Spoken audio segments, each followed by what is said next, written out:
place the part on the machine.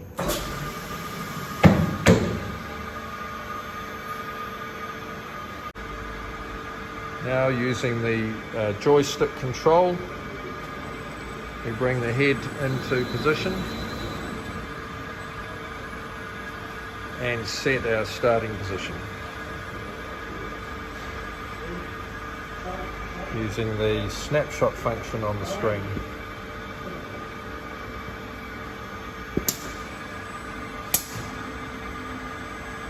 This is a butt joint part, so 360 degrees. We turn that on and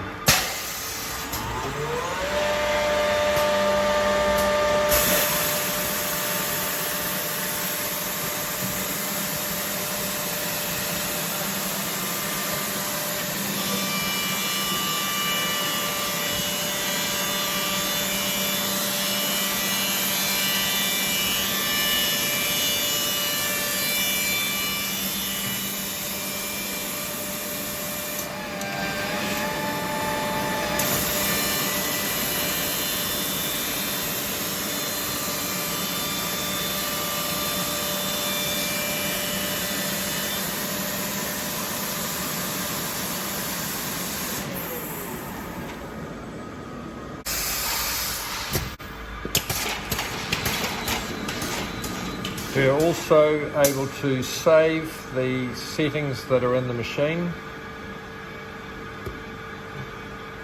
We create a new file, pull it round, snapshot the settings and save to screen memory. So now those settings are able to be recalled for future running of the same part.